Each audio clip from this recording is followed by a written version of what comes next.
Memang persoalan kurban, saya jujur saja selama di Indonesia masih banyak salah pemahaman terhadap kurban. Dan saya pernah berkata, memang Islam kita di Indonesia Islam keturunan. Ya, jadi asal tahu saja ya. Tapi dari segi belajaran, mohon maaf ya, kita terlalu jauh terhadap pemahaman. Yang saya maksud, kita melaksanakan sesuatu tapi kita sudah belajar, sudah tahu, bukan hanya asal saya dengar, saya lihat, saya bukan sebatas itu, tapi kita punya dasarnya.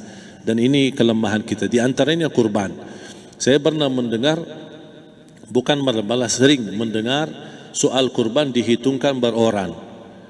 Jadi keluarga suami istri sama 5 anak berarti jumlah 7, wajib sapi. Kalau kurang daripada itu, atau misal suami istri tidak mampu, boleh ini tahun kurban kambing atas nama suami, tahun depan atas nama istrinya. Ini hal keliru sebenarnya. Yang dihitungkan soal kurban beda sama akikah dan beda sama zakat fitrah. Zakat fitrah sama akikah terhitung beroran. Akikah laki-laki 2 kambing, perempuan 1. Kalau tidak mampu boleh. Kalau ada kembar laki sama perempuan berarti 3 kambing. Tapi kalau tidak mampu boleh 1 kambing, tidak masalah. Dan tidak ada istilah sekarang saya kurban tapi nanti sisanya seolah-olah ada hutang sama Allah. Sesuai kemampuan kita. Di antaranya kurban. Kurban hitungannya berkeluarga, bukan beroran. Buktinya Rasulullah SAW dan juga cerita Nabi Ibrahim. Ketika Nabi Ibrahim mau sembelih Nabi Ismail, Allah turunkan apa? Mengganti sembelihan Nabi Ismail dengan ekor kambing dari surga. Berapa ekor kambing? 1. Padahal Nabi Ibrahim punya istri 2 dan anak. Ada istri Siti Hajar dan Sarah. Kemudian anaknya Ismail dan Ishak. Berarti semuanya berapa? 5. Kenapa Allah tidak turunkan 5 ekor kambing? Karena hitungannya memang 1 keluarga. Yang kedua, Rasul sendiri sembelih 2 kambing. Pertama, Bismillah atas nama Muhammad dan keluarga Nabi Muhammad. Padahal kita tahu keluarga Nabi Muhammad SAW termasuk keluarga besar. 11 istri, belum lagi anaknya, laki-laki sama perempuan. Ada yang hidup maupun sudah mati. Sudah termasuk semua. Yang hidup maupun mati. Yang kedua, Rasul sembelih sembelihan yang kedua atas namaku dan umatku. Umatnya berapa miliar? Cuma 1 ekor kambing. Kenapa Rasulullah SAW berkurban atas nama dirinya dan umatnya? Saya mengambil salah satu di sini tanda sayangnya Rasul kepada umatnya.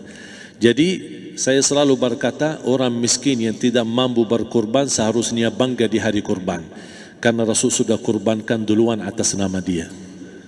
Jadi terima kasih ya Rasulullah, ingatkan kita. Yang kita tidak mampu, Rasul sudah. Bahkan kalau Rasul sudah kurban atas nama umatnya yang tidak mampu, berarti sudah terkabul. Kita aja belum tahu kabul atau tidak kalau kita berkurban. Tapi kalau Rasul sudah terjamin makbul. Oleh sebab itu, hitungan kurban itu adalah 1 keluarga. Misal, bapa punya istri, punya anak. Itu kalau mampu sapi silahkan. Mampu 1000 sapi silahkan. Kalau soal kemampuan tidak ada masalah. Tapi kalau soal kewajiban, tidak ada wajib lebih daripada 1 ekor kambing. 1 ekor kambing. Misal, kalau bapa punya istri 4. Misal. Cuman ini misal. Ya. Istrinya 4. Setiap istri anaknya 10. Berarti jumlah berapa? Anak 40, istri 4, berarti 44, sama bapa 45. Wajib 1 ekor kambing saja. Cukup untuk semua ini. Tapi kalau soal mampu, ya silahkan. Mau 1000 kambing boleh, mau 1000 sapi boleh. Tidak ada yang melarang kalau soal kemampuan. Dan kalau kita mau sembelih, Bismillah atas namaku dan keluarga. Tidak perlu bawa data-data nama keluarga. Jadi disebutkan tukang sembelihnya ada capek menunggu sambil sebutkan nama-nama. Tidak perlu. Udah Bismillah atas namaku dan keluarga. Termasuk kata atas namaku dan keluarga, termasuk orang tua yang sudah meninggal. Termasuk orang tua yang sudah, karena kita adalah hasil daripada orang tua. Itu sudah termasuk, tidak perlu kita sebutkan.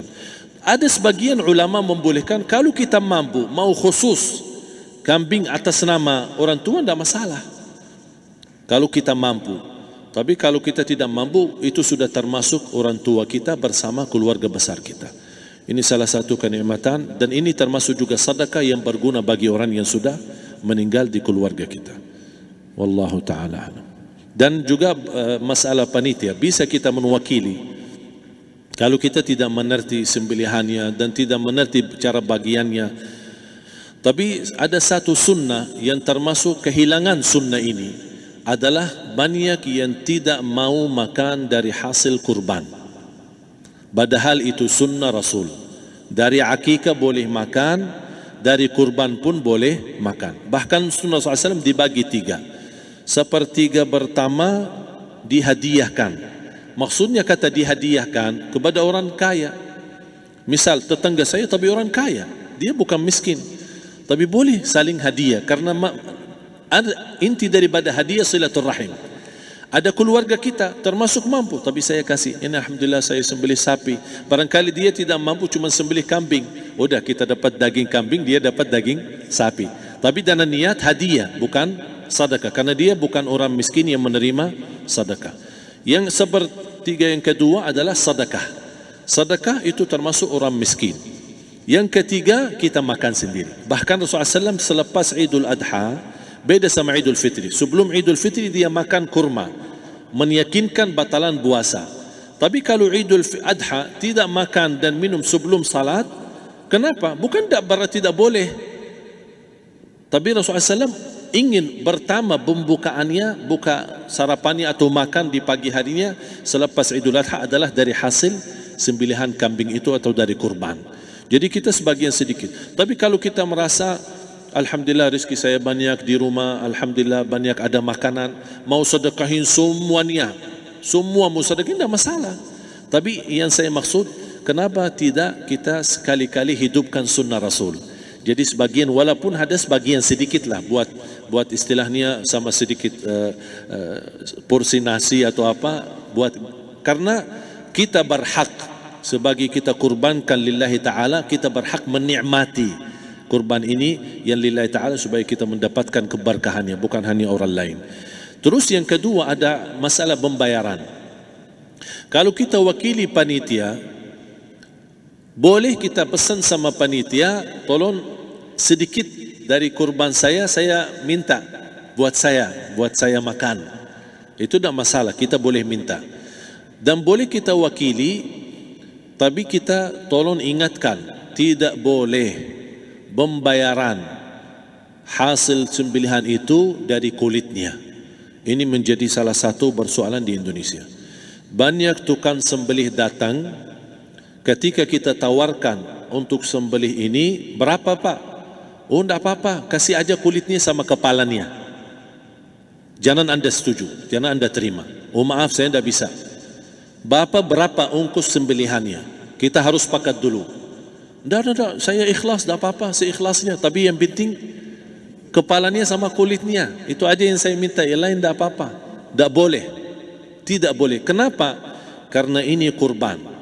Kata kurban berarti lillahi ta'ala, bukan untuk jual beli. Kalau kita sudah bayar dari bagian kurban, berarti bukan lillahi ta'ala. Harus kita jaga amalan itu. Tapi bagaimana cara jalan keluarnya? Kita harus sepakat, ijab kabul.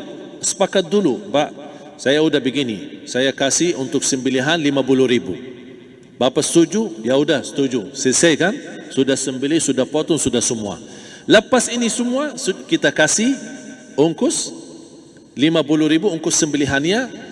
Habis itu, Pak, kulitnya sama kepala hadiah buat Bapak. Itu dah apa-apa, dah masalah. Tapi bukan untuk bayar sembelihan. Faham maksud saya? Harus dibedakan supaya jangan sampai amalan kita kurban habis biaya, habis ini malah tidak diterima karena sudah kita bayar sebagian daripada kurban. Saya silahkan bayar apa yang kita sepakati, mau hadiahkan kepada dia karena kita tidak bisa guna. Buat apa yang kita mau gunain kulitnya? Tidak bisa. Tapi mereka, buat mereka lebih berguna, oleh karena itu kita bisa hadiahkan untuk mereka. Bahkan kita bisa juga kasih daging untuk mereka bisa menikmati sebagai sedekah. Wallahu taala alam.